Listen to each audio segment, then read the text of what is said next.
बैठ जाओ एक मिनट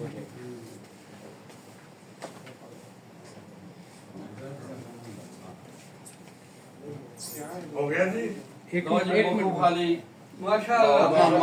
मुबारक हो। वो अपने मुबीन साहब और खड़े ने उन्होंने का कपड़ी नहीं पेश करना सब पेश कर देंगे हो जिन्हें जिन्हें सही सब पेश कर देंगे। ए जिन्ना तक नहीं अपनी ओ जी खड़े हो मैं अपराध नहीं खड़े नहीं होने बैठे रहेंगे पहुंच जाए ए बताओ जेड़े बैठे मैं पेश कर जेड़े बैठे ने परेशान ना हो बाकी पढ़नी नहीं ये घर जाके पढ़ना बाकी और प्रोग्राम है गए ने अच्छा जी आज साहब तारीख मदीना दी रूनमाई आओ कहानी है जी वो किताबां ने बाबा ढेर दियां छपियां वो वेख रहे हैं ए तारीख मदीना है जी माशाअल्लाह माशाअल्लाह ਇਹ ਜਿਹੜਾ ਸਾਡਾ ਬਰੇ ਫਕੀਰ ਹੈ ਉਹਦੇ ਵਿੱਚ ਸਭ ਤੋਂ ਅੱਛੀ ਕਿਤਾਬ ਲਿਖੀ ਗਈ नारे तकबीर नारे रिसालत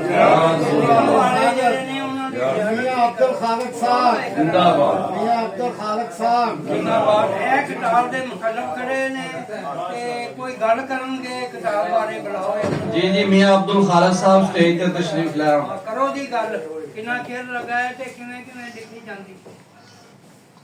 ये सब लाइट